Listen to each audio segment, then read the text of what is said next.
Hoje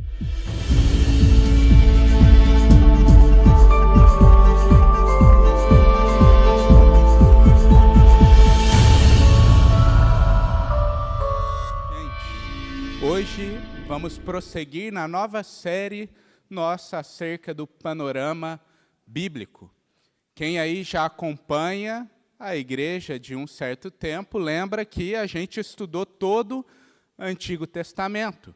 Vimos os 39 livros que estão ali no Antigo Testamento, passamos um por um, vendo de maneira panorâmica a mensagem de cada um deles, conhecendo um pouquinho da estrutura do que cada um daqueles livros pode nos ensinar como povo de Deus.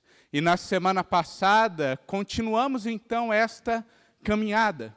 Iniciamos o Novo Testamento e logo na primeira aula já vimos 3 dos 27 livros que compõem o Novo Testamento. Vimos os 3 primeiros evangelhos, os evangelhos sinóticos, Mateus, Marcos e Lucas. E hoje vamos continuar esta caminhada, esta trilha pelo Novo Testamento, agora olhando o Evangelho de João. E, gente, uma primeira pergunta que eu preciso responder a vocês é: por que estudar este Evangelho separado dos outros? E aqui eu pego emprestado do pastor Léo um termo que ele disse lá na primeira aula, onde o Léo descreveu o Evangelho não como uma biografia, uma simples biografia. O esforço do autor não é simplesmente narrar todos os fatos da vida de Jesus, mas como o Léo disse lá na primeira aula que tivemos, o Evangelho deve ser encarado como uma biografia teológica, onde cada autor vai lá e seleciona narrativas, falas, ensinos, fatos históricos de Cristo com um propósito específico, como a intenção de referenciar, de dar um norte a aspectos teológicos sobre Jesus. E como vimos na primeira aula, Mateus, Marcos e Lucas, eles têm muito conteúdo similar. Não é à toa que são conhecidos como esses evangelhos sinóticos, como se fosse vários autores vendo as mesmas coisas de perspectivas diferentes. Agora, quando a gente vai para o Evangelho de João, a gente vai ver que João selecionou porções muito distintas.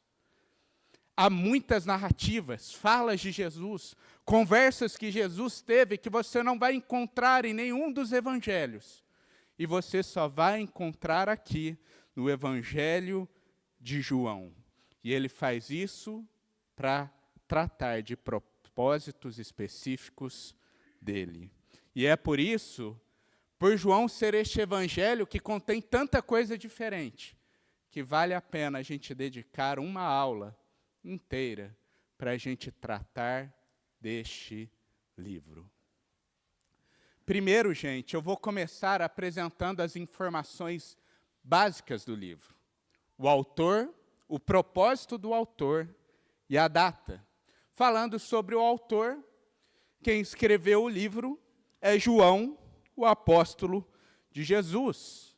Tradicionalmente, cremos que foi ele que escreveu. E quais são as evidências de que foi João, o apóstolo de Cristo, que escreveu este livro? Primeira evidência interna, quando a gente olha para o escopo do livro em si, é o fato de que o autor precisava ser alguém familiarizado com a cultura judaica. Alguém até mesmo judeu. Essa evidência se faz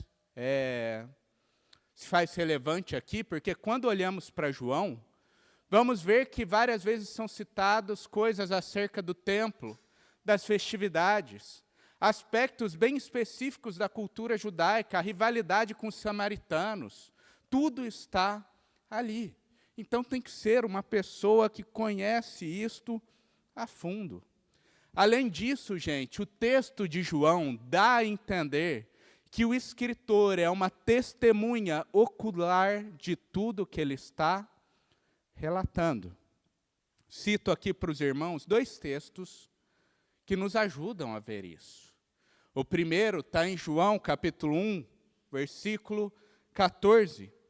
Texto extremamente conhecido, onde João, o autor, vai escrever: "E o Verbo se fez carne e habitou entre nós, cheio de graça e de verdade, e vimos a sua glória." Veja que ele usa a primeira pessoa do plural. Vimos, se incluindo como um destes que viu o Verbo que se fez carne. Cito aqui outro texto, já lá mais para o final do Evangelho, depois vamos olhar a estrutura a fundo, né?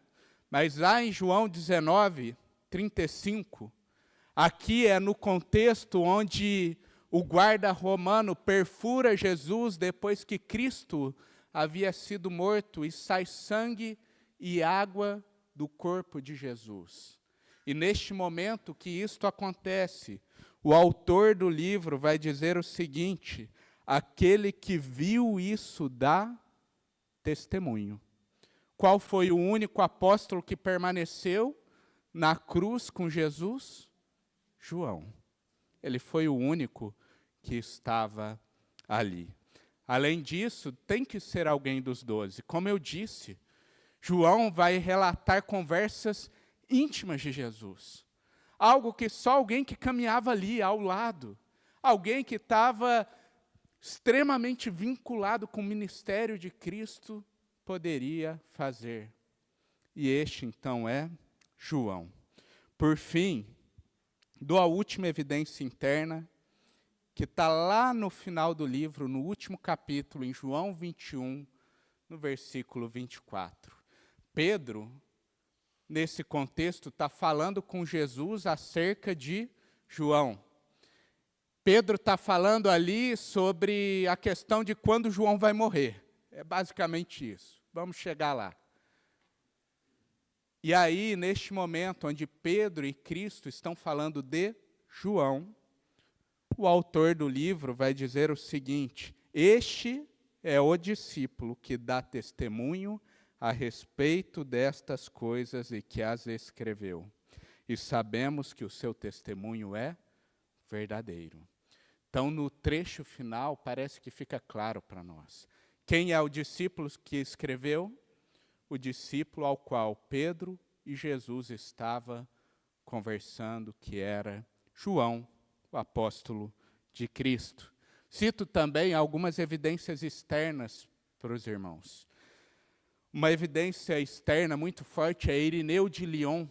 Ele é um daqueles que começaram a Igreja de Cristo depois do período apostólico. Ele era discípulo de um homem chamado Policarpo, e Policarpo, ele era discípulo de João, no sentido que até caminhou junto com João.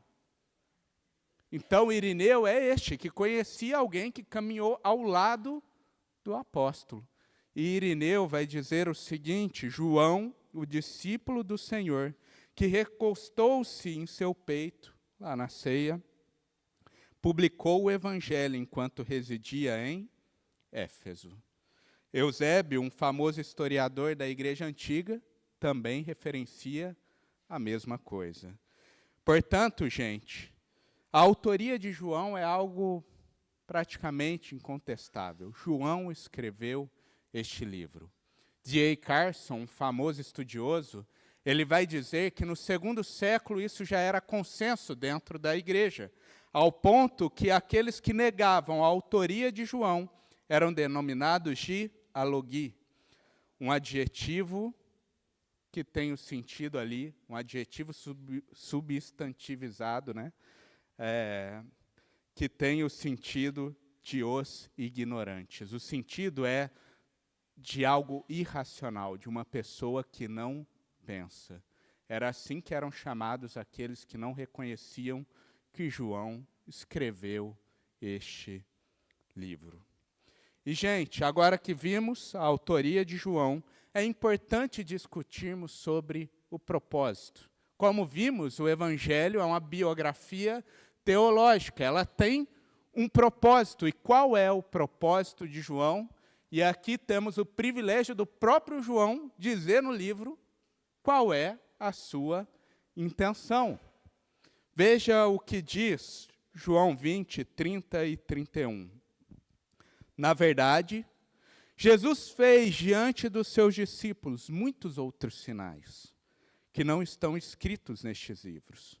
Estes, porém, foram registrados para que vocês creiam que Jesus é o Cristo, o Filho de Deus, e para que, crendo, tenham vida em seu nome. Este é o propósito de João. Queria destacar algumas coisas nesta frase aí. Primeira coisa, veja que João corrobora com o que a gente tem falado. Evangelho não é uma narrativa exaustiva da vida de Cristo. João vai falar, muitos outros sinais foram dados. Muitas outras coisas aconteceram. E aí está uma primeira palavra que é importante nestes versículos, sinais. Isso é algo que João vai toda hora estar destacando acerca de Cristo. Sinais de que ele é o Messias. Afinal, João tem uma grande pergunta a responder aos seus leitores. Quem é o Messias? Quem é o Cristo? A resposta, Jesus. A resposta é Jesus. E ele vai apresentar isso por meio dos sinais. Outra palavra importante nestes versículos, a ideia do crer. Para que vocês creiam que Jesus é o Cristo. Este é um tema recorrente em João. O crer, o ter fé em Jesus. Há um propósito evangelístico em João. Para que João escreveu? Para que as pessoas creiam que Jesus é o Salvador prometido, é o cumprimento de todas as promessas, é aquele que o mundo aguarda, é o Redentor do povo de Deus. E por fim, uma terceira palavra que é importante aí nestes versículos e que está ali no final, é a questão da vida. Crendo em Jesus, então tenham vida. E aqui, num sentido escatológico, mas não só esse, da vida verdadeira que já experimentamos no tempo presente, juntamente com Jesus. Então, o propósito de João é este, um propósito de que seus leitores vejam por meio dos sinais que Jesus é o Messias, que eles creiam nesta realidade e assim encontrem salvação, redenção. Por fim, a última informação básica do livro.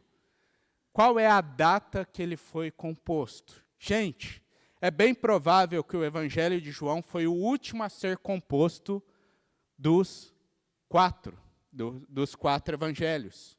Em torno ali da data de 60, 70 depois de Cristo.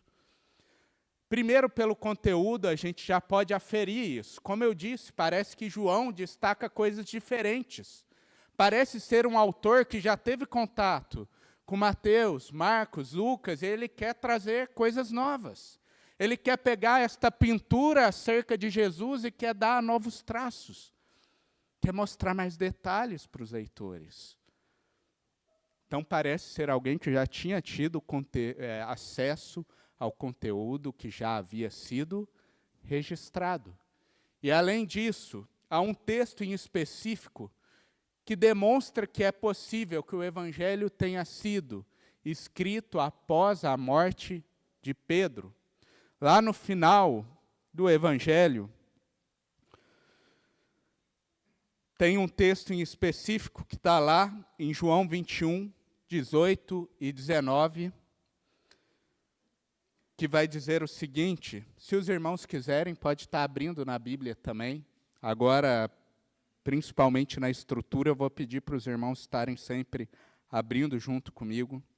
Mas em João 21, 18 ao 19, o autor vai registrar o seguinte: em verdade lhe digo que, quando era mais moço, você se cingia e andava por onde queria. Mas quando você for velho, estenderá as mãos, e outro o cingirá, e o levará para onde você não quer ir.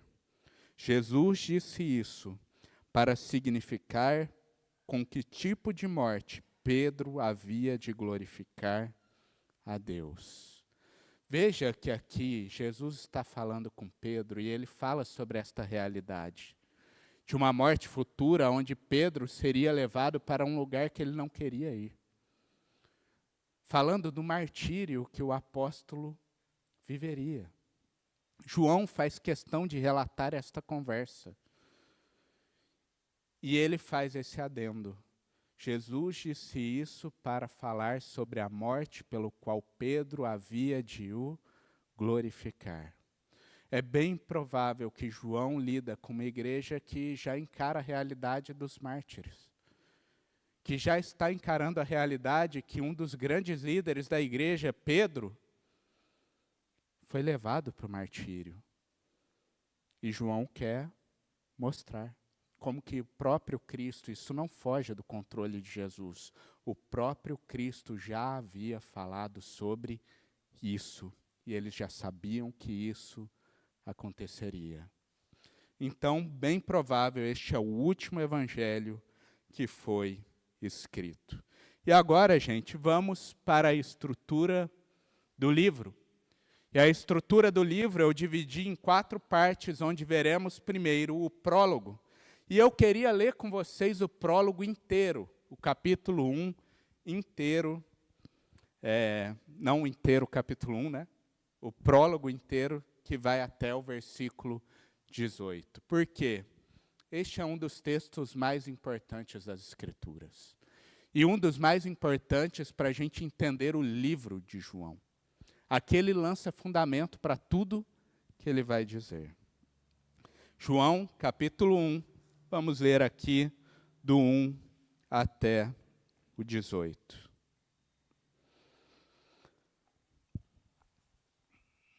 O texto bíblico diz: no princípio era o Verbo, e o Verbo estava com Deus, e o Verbo era Deus. Ele estava no princípio com Deus.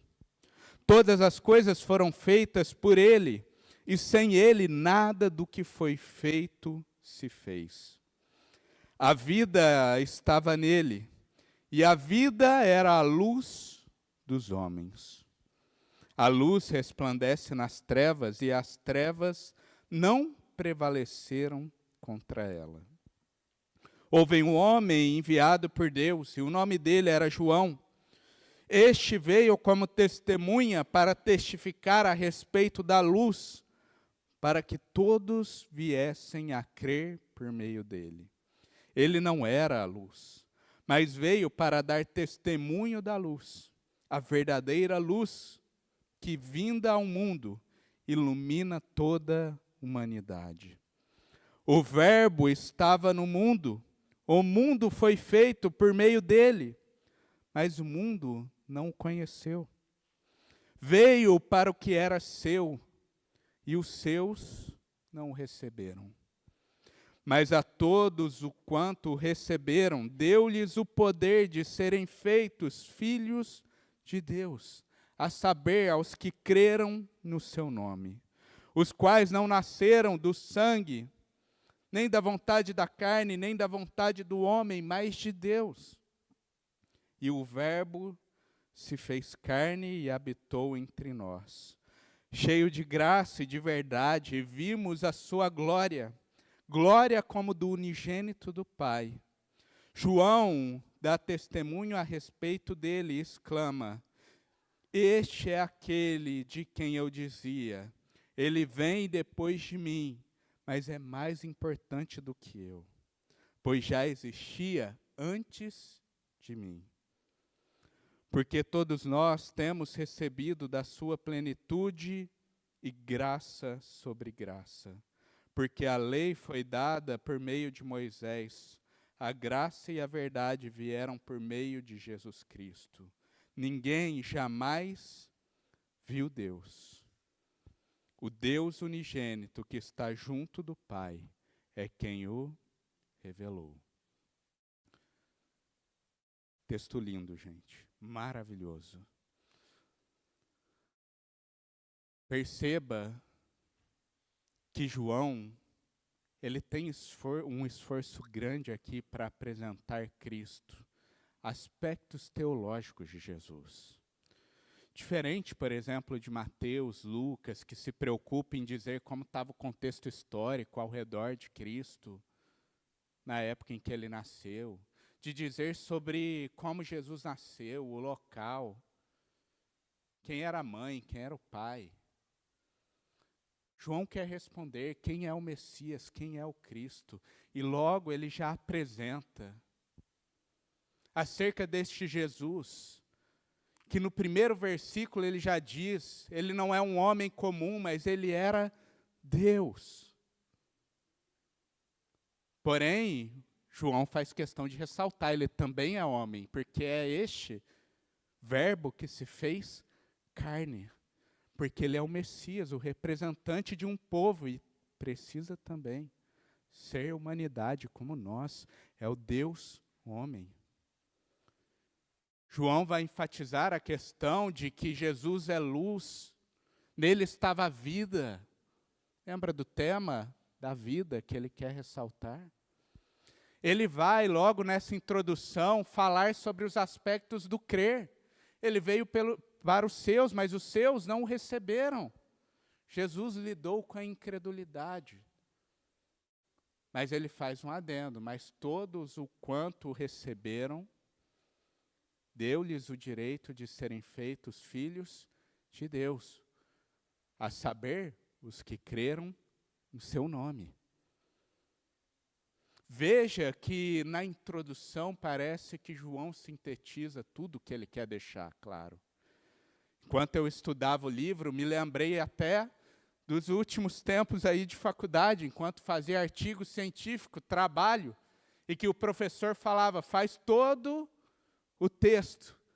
Depois você vem para a introdução e faz no final a introdução, sintetizando tudo aquilo que você escreveu, trabalhou, tudo aquilo que você quer apresentar. É isso que João faz aqui. Essa introdução sintetiza o Evangelho. Depois, é como se ali fosse o fundamento e João fosse colocando tijolinhos em cima, construindo a casa em cima de todas estas afirmações. Depois deste prólogo, a gente vê que João se esforça em apresentar os sinais.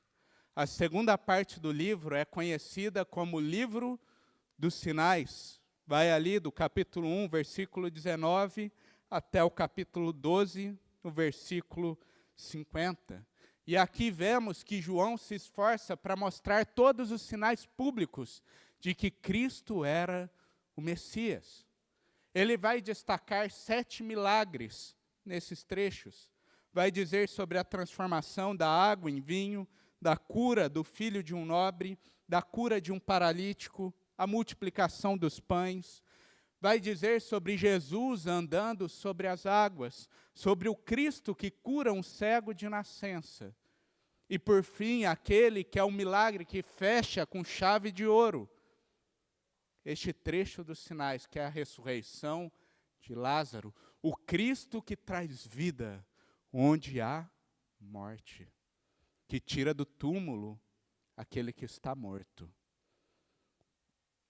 A gente vê que, com todos esses sinais, João quer deixar claro para o leitor que Cristo não é um mestre comum.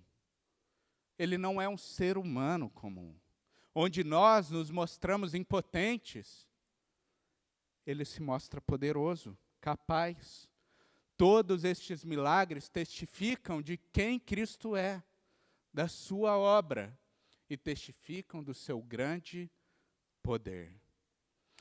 É interessante falarmos que nesse trecho, o tema do crer é extremamente tocado por João. É aqui, por exemplo, que temos 2 dos versículos mais famosos acerca da salvação pela fé.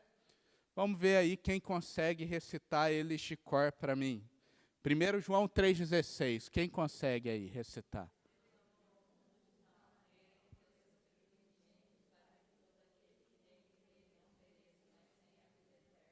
Amém. Olha aí, tipo coral, hein? E o outro, muito conhecido, quem aí vai em velório da igreja já deve ter visto muito esse. João 11:25. Quem que sabe recitar aí? Vamos lá?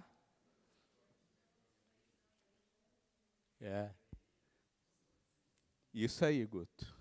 Eu sou a ressurreição e a vida. Aquele que crê em mim, ainda que morra, viverá. Todo enterro está lá, né? Alguma referência.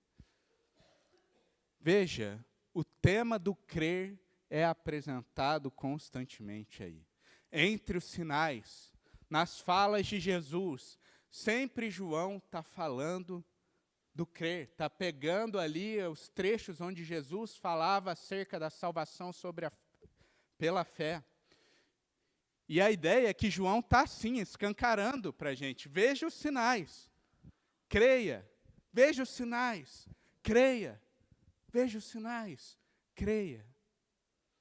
E isso constantemente você vai ver nesta parte. Porém, nem tudo são flores.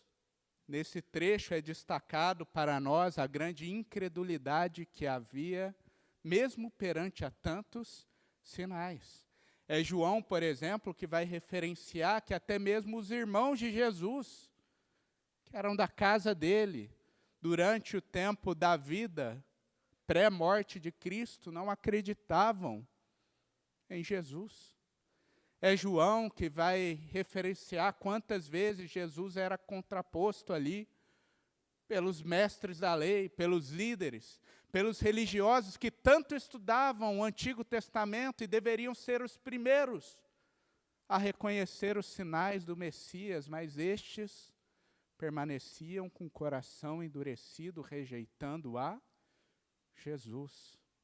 Então a incredulidade é destacado por João. Além disso, João vai destacar um tipo de fé que não é uma fé genuína. Eu gostaria que os irmãos abrissem suas Bíblias em João 6. A gente vai estar lendo aqui, versículos 66 a 69, em João 6. Nesse contexto, gente, Jesus tinha multiplicado os pães para uma multidão. E essa multidão, então, vai atrás de Jesus, querendo o quê? Mais pão, encher a barriga. Querendo mais e mais pão. Eu quero seguir esse homem aí. Só que Jesus apresenta para eles a realidade. Olha, eu não vim aqui para ficar saciando a sua fome terrena e te entregando pão. E ele se apresenta como o pão da vida. É nele que eles deviam encontrar sustento, alimento, né? E grande parte daquela multidão sai dali. Vamos ler então, João 6, 66 a 69. Texto bíblico diz: diante disso, muitos dos seus discípulos o abandonaram e já não andavam com ele. Então Jesus perguntou aos 12, será que vocês também querem se retirar? Simão Pedro respondeu, Senhor, para quem iremos? O Senhor tem as palavras da vida eterna, e nós temos crido e conhecido que o Senhor é o Santo de Deus. Veja que João faz questão aqui de, nesse relato, evidenciar que a fé, ela não é simplesmente vislumbrar estes sinais e querer desfrutar deles. A fé genuína é a fé daquele que, convencido sobre os sinais, crê que Jesus é Senhor e Salvador. e que, mediante a isso, passa a viver uma vida de dependência dele, e que ama a palavra dele, e que está debaixo do senhorio dele. A fé madura não é pautada somente no quanto experimentamos os sinais, mas ela dá passos além. Ela é, sim, uma que vislumbrou a grandeza de Cristo e creu. Mas agora, mesmo se as experiências nos faltarem, mesmo se os milagres que esperamos não aconteçam, a gente responde: Senhor, para onde iremos? Só Tu tens a palavra de vida eterna. Dependemos de Ti. Esta é a fé madura. Por fim, ainda sobre a fé, neste período aqui é dito que só há uma coisa que pode curar a incredulidade que há no coração do homem, que é o próprio Deus. Em João 3,3, famoso texto onde Jesus fala com Nicodemos, Jesus vai dizer que se alguém não nascer de novo, não é possível nem mesmo ver o reino de Deus, o reino dos céus. Se a pessoa não experimentar este transformar do Espírito Santo, onde nosso coração de pedra é substituído por um coração de carne, onde as escamas dos nossos olhos caem, se não experimentarmos isso, não podemos nem vislumbrar as coisas do reino. E João enfatiza isso. Lembra do prólogo? Vai falar, né? Todos os quanto quereram. Aqueles que não são nascidos do sangue. Ou seja, não é porque é descendência de Abraão, nem da vontade da carne, nem da vontade do homem, porque não é da vontade da carne ou do homem que a resposta vem para o sim do Senhor. Mas ele vai destacar que é todos aqueles que vêm de Deus, da vontade do Senhor. No final das contas, o único curar para a incredulidade vem do próprio Deus. Jesus é o bom pastor que entoa sua voz, e as suas ovelhas então o reconhecem. Por fim, eu destaco aqui outra coisa que João particularmente vai destacar, que são falas do próprio Jesus dizendo quem ele é, as suas características. Estas falas estão aí meio mescladas no livro dos sinais e no livro da glória, que a gente vai ver posteriormente, mas a maioria está aqui nessa segunda parte do livro. E todas elas falam acerca de características de Jesus. E é muito famosa a expressão eu sou. Porque quando Jesus diz eu sou, ele está remetendo à maneira como Deus se apresentou a Moisés lá no Antigo Testamento, quando Deus falou a Moisés, eu sou o que sou. Jesus pega o início daquela frase, fazendo referência a si, mostrando da sua divindade. E ele acrescenta, então, características. Ele vai dizer que é o pão da vida, que é a luz do mundo, é a porta das ovelhas, é o bom pastor, é a ressurreição e a vida, o caminho, a verdade e a vida. Ele é a videira verdadeira. E, gente, dava para falar muita coisa de cada um destes aspectos. Daria uma aula de EBD cada um desses eu sou. De tão rico e tão profundo que é, quando a gente vai indo a fundo em cada fala que Cristo diz. E aqui, nesse sentido, eu queria fazer uma pergunta a vocês. Quando você lê Jesus se declarando como o bom pastor, o que te vem à mente como uma ovelha de Cristo? Você como ovelha, quando lê Jesus, eu sou o bom pastor, o que te vem à mente diante disso?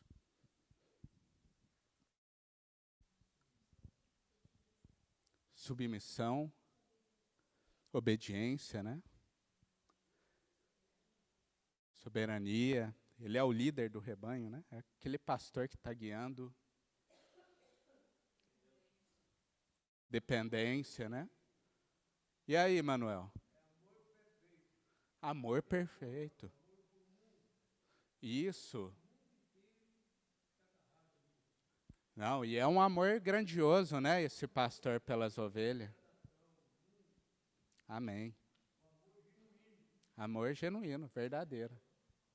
Oi? Deus, né? Ele tem o amor perfeito, né? Vida. Realmente, Ele cuida nos dias de desamparo, nos ajuda no vale da sombra da morte. Humildade, né? Hã? Imitação, né? Ele está guiando ali as ovelhas.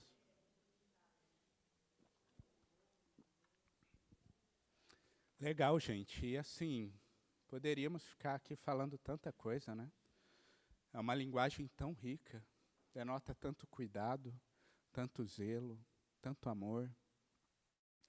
É esse que está guiando os nossos passos, que nos ajuda nos dias difíceis. É este que se preocupa com cada uma das ovelhas, né? Não olha somente o todo, mas olha cada uma, conhece cada uma. Ele não é um líder que abusa do seu povo. É até nesse contexto que Jesus diz isso, de lideranças que abusavam do povo. Mas ele é o bom pastor que dá a sua vida pelas ovelhas. É este amor sacrificial pelo seu povo. Então, olha a grandeza das características que a gente pode extrair destas falas de Jesus. Indo agora para a terceira parte do livro, chegamos no livro da glória ou da paixão, que vai de João 13, versículo 10, ali até o 20, 31. De João 13 ao 20, 31, só corrigindo.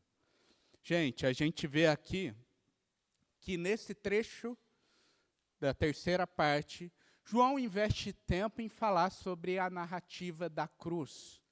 Só que João tem uma particularidade em relação aos outros evangelhos.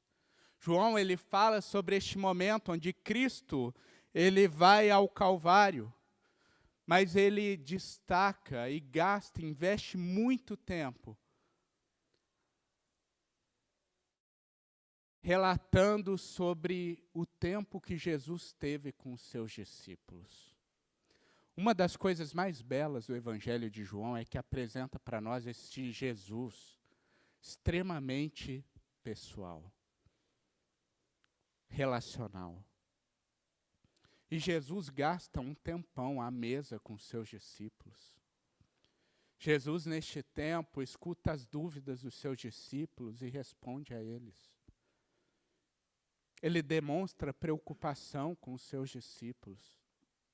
Dá palavras de encorajamento aos seus discípulos. Ele promete o Espírito Santo àqueles homens que ficariam ali.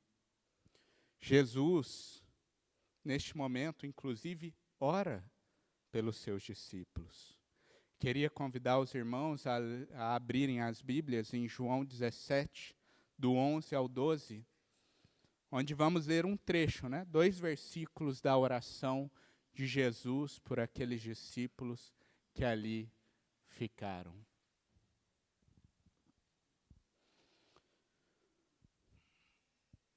João 17, 11 e 12.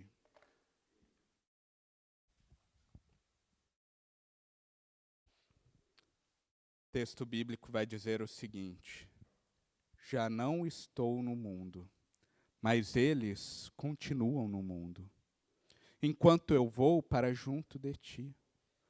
Pai Santo, guarda-os em teu nome, que me deste, para que eles sejam um, assim como nós somos um. Quando eu estava com eles, guardava-os no teu nome, que me deste. Eu os protegi e nenhum deles se perdeu, exceto o filho da perdição, para que se cumprisse as Escrituras. Veja que Jesus ora a Deus por aqueles discípulos que ali ficariam. E a oração é: Pai, guarda-os. Este é o Jesus que já vai estar encarando a cruz, que vai passar por tanto sofrimento, por tanta agonia, que poderia estar gastando todo esse momento com si mesmo. E tudo bem, diante de tanta aflição que ele passaria. Mas ele, nesse momento, ele se preocupa em orar pelos seus. Guarda-os, Pai, porque eles continuarão no mundo. E Jesus vai destacar esse Jesus pessoal que, enquanto estava ali, eu os protegi, nenhum se perdeu, eu os guardei. Este é o Cristo que João demonstra para nós que vai ao Calvário. Este é o Messias que é colocado na cruz. Este homem perfeito, que ama os seus. Este Jesus que, quando é pendurado na cruz e está ali bebendo de vinagre, sofrendo, agonizando, João é o único que vai relatar algo muito curioso. Jesus está no estado de maior sofrimento. E qual é uma das preocupações de Jesus ali? Ele olha para quem está assistindo tudo aquilo e vê a sua mãe. E ele se preocupa com a sua mãe, que chora e que sofre ao pé da cruz. E pede para o seu discípulo cuidar dela, como filho, depois que tivesse ele partido. Este é o Cristo que João apresenta para nós, no livro da glória, no livro da paixão, nesse terceiro momento das Escrituras. A narrativa essa parte termina com uma narrativa extremamente curiosa e que também só está no livro de João. Peço que os irmãos abram aí, em João 20, do 24 ao 29.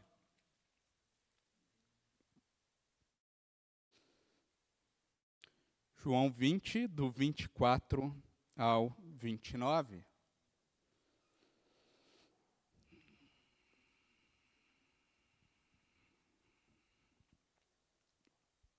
O texto bíblico diz: Tomé, um dos 12, chamado Dídimo, não estava com eles quando Jesus veio.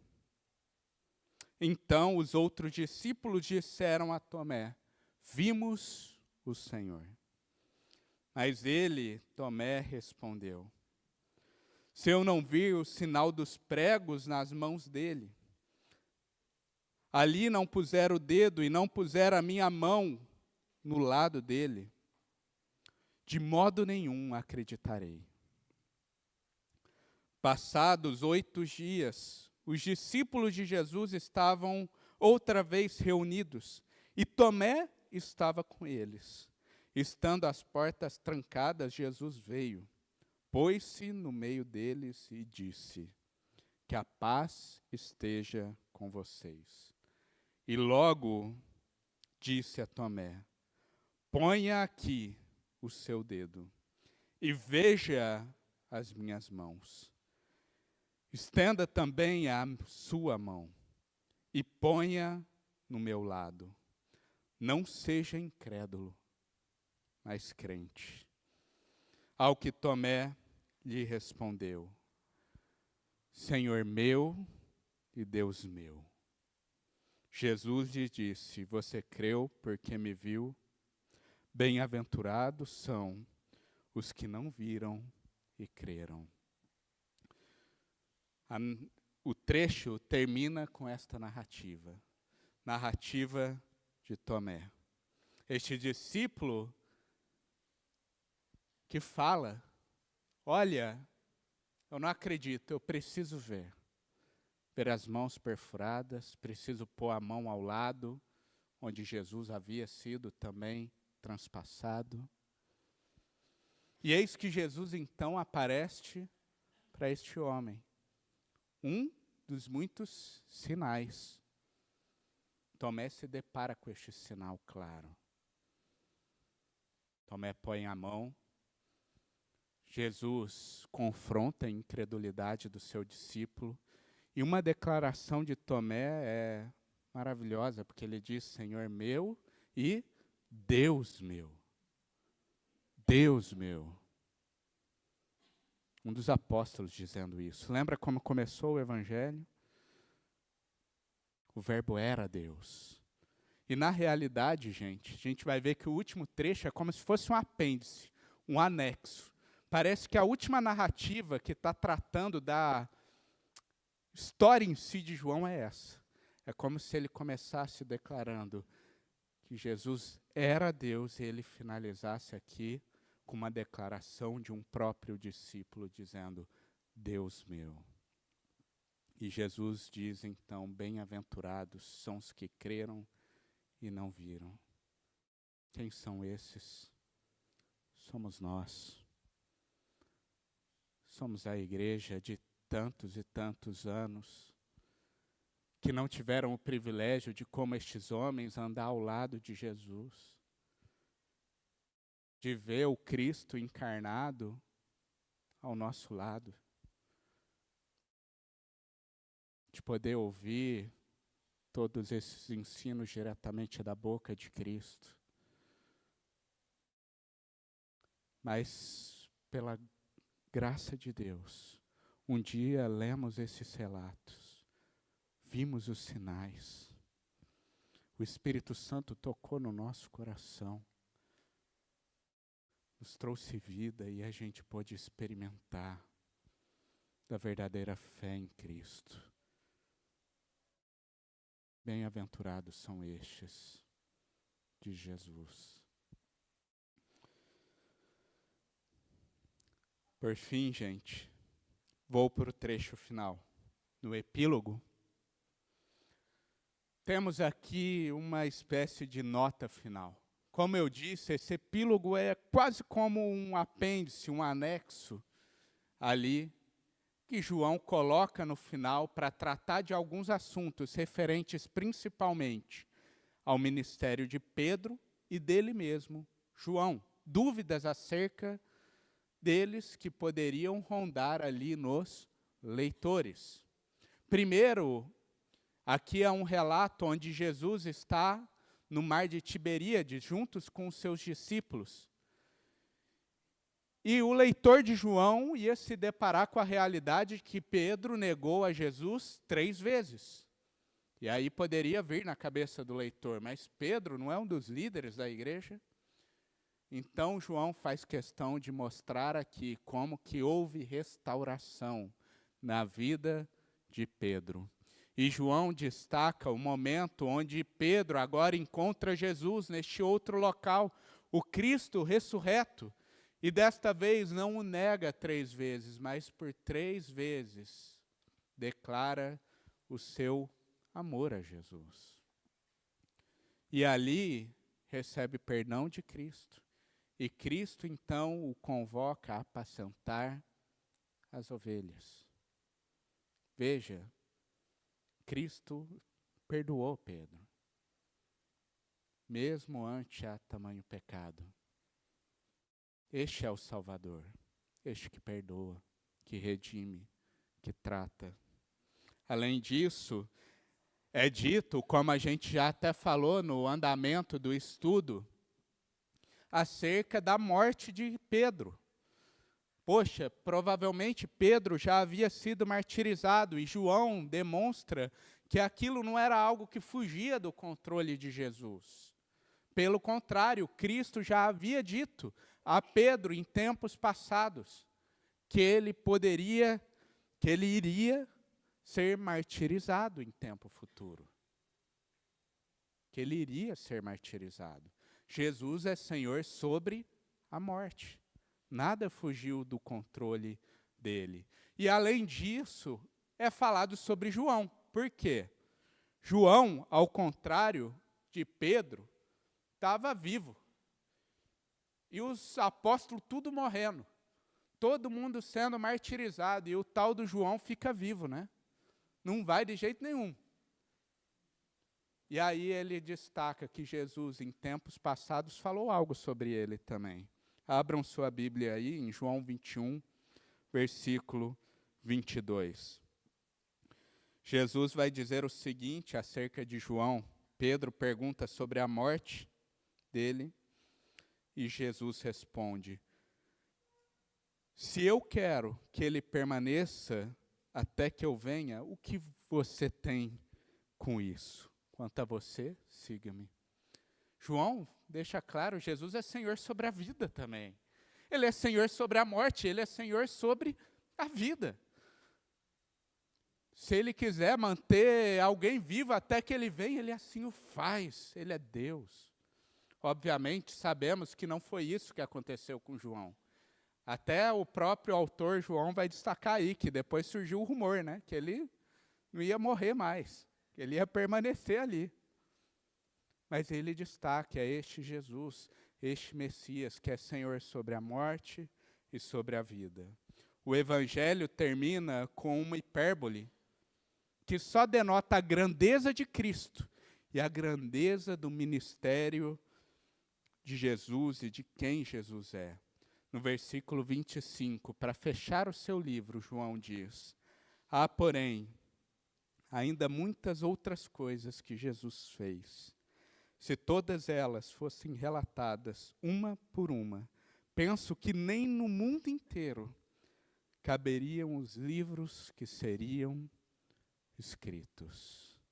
Ele usa desta hipérbole para mostrar a grandeza do nosso Senhor. Quem é o Cristo? Jesus, Jesus de Nazaré. Este que realizou tantas coisas, que eu acho que não tem nem folha para caber tudo que ele fez, tudo que ele falou, tudo que ele viveu.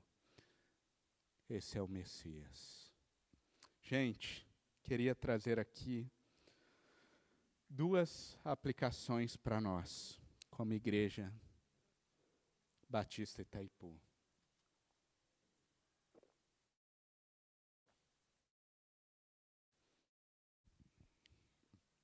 A primeira aplicação que eu gostaria de trazer, diante do que vimos, né, nesse panorama geral de João, é: evangelize as pessoas, apresentando o Cristo das Escrituras. Gente, enquanto eu estudava este livro, uma coisa que me constrangeu foi o esforço de João para tornar o Evangelho conhecido, para que pessoas escutem acerca de Jesus, escutem as boas novas, que assim sejam convidadas a crer neste Messias. João escreveu um livro inteiro, se esforçou em relatar todas as coisas, se esforçou em moldar toda uma estrutura, mediu cada palavra, só com o objetivo disso: anunciar Jesus. Vivemos em um tempo onde a mensagem de João é urgente no nosso país. E por que eu digo isso? Vivemos em um país cristianizado, no sentido de que todo mundo conhece o personagem histórico Jesus. Se você perguntar para as pessoas, por exemplo, quem é a mãe de Jesus, a maioria das pessoas vai saber responder: é Maria. Onde Jesus nasceu? Belém, numa manjedoura. Quem que foi o pai de criação de Jesus no tempo dele aqui na terra? As pessoas vão dizer: é José. É a família ali do presépio. Mas se você perguntar para eles: por que Jesus veio ao mundo? Se perguntar para estes: por que Cristo morreu na cruz? A grande surpresa que teremos é que a maioria das pessoas não sabem responder essas perguntas. Eles não sabem por que Cristo morreu ali. A grande realidade é que se você falar para alguns que Jesus Cristo é Deus, eles vão arregalar os olhos e vão dizer, isso eu nem sei se eu acredito. Esta é a realidade. As pessoas precisam conhecer o Cristo que João apresenta aqui, o Messias, o Salvador, o Deus que se fez carne, aquele que traz vida onde há morte, que entrega perdão e que é a única esperança para a salvação e para a vida eterna. Precisamos ter o anseio de João e começar a proclamar essa mensagem para os outros. Precisamos pregar isto aos nossos amigos, familiares, companheiros de trabalho, pessoas que ainda não ouviram acerca desta realidade. Precisamos começar a anunciar este verbo que se fez carne. É urgente isso. E aí o Evangelho de João, gente, pode ser uma ferramenta magistral para você fazer isso. Na primeira aula do Panorama do Novo Testamento, o Léo destacou, por que eu devo ler tal livro? Mateus, Marcos, Lucas, por que eu devo ler João? Gente, qual o propósito de João? Evangelizar. Leia o Evangelho de João e você vai ver quantos textos ricos você terá para poder apresentar este Cristo glorioso, Salvador, que o mundo tanto precisa ouvir. Portanto, leia este Evangelho, mas mais do que ler, eu te desafio, anuncie este Evangelho. Por fim, uma última aplicação que eu gostaria de trazer é busque ter intimidade com Jesus. Como eu disse, uma das grandes características do Evangelho de João é apresentar para nós um Cristo extremamente pessoal, relacional. Ele é o Cristo que cuidadosamente conversa com seus discípulos. Está atento às dúvidas, conhece as dores, preocupa com eles. Do início ao fim, a gente vê um Cristo que cuida, que é presente. Ele é o Cristo que conversa com o mestre da lei, mas também conversa com a mulher do poço. É o Cristo que conversa com seu próprio executor. João é o evangelho onde Jesus mais conversa com Pôncio Pilatos. Este Cristo é apresentado aqui. Um Cristo extremamente relacional. Um Cristo que conhece as dores dos seus. Um Cristo que experimentou da dor, do sofrimento, tem fome, sede. Um Cristo que conhece a dor de perder alguém, afinal ele chora a morte de Lázaro. É o Cristo que conhece a dor de uma mãe que perde o seu filho, porque ele viu a sua mãe em lágrimas, enquanto ele morria ali. Esse é o Cristo que João apresenta aqui. Um Cristo extremamente relacional. Porém, mesmo sabendo disso tudo, quantas vezes postergamos e deixamos de lado a nossa vida de intimidade com Jesus? A grande realidade é que Jesus, o Jesus que caminhou com João, continua sendo este Cristo extremamente relacional com o seu povo. E ele é tão cuidadoso que ele preservou a sua palavra por 2000 anos. Para quê? Para que nós pudéssemos ouvi-lo também, assim como os seus ouviram. Ele é o Cristo que está atento às orações, que no dia de dor e de alegria, convida os seus a falarem com Ele. Porém, quantas vezes a nossa Bíblia está fechada, não ouvimos a voz de Cristo e trocamos isso por vídeos de 1 minuto no Instagram? Quantas vezes? Perdemos horas e horas ali, ouvindo influencers deste mundo, e em nenhum momento do nosso dia paramos para escutar a voz do Senhor, as palavras dEle.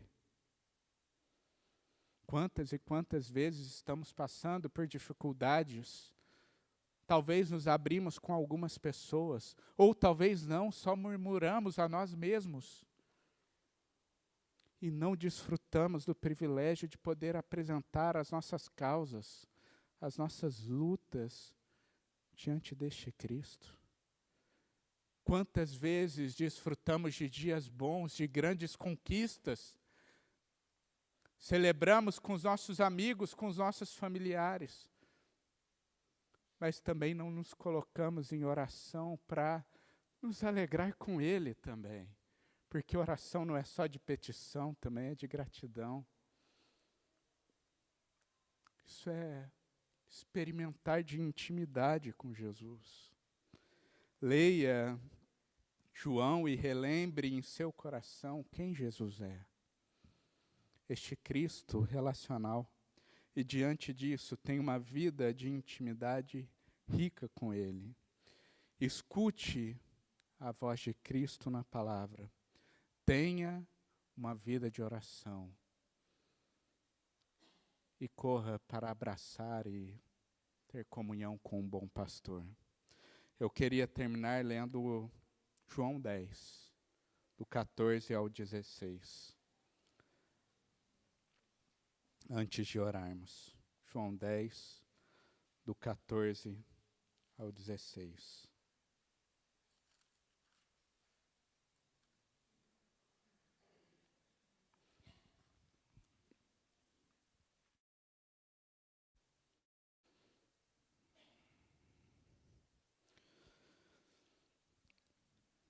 Eu sou o bom pastor. Conheço as minhas ovelhas e elas me conhecem. Assim como o Pai me conhece e eu conheço o Pai. E dou a minha vida pelas ovelhas. Ainda tenho outras ovelhas, não deixe aprisco. Preciso trazer também estas. Elas ouvirão a minha voz. E então haverá um só rebanho e um só pastor. Que vivamos essa vida de intimidade com o Senhor.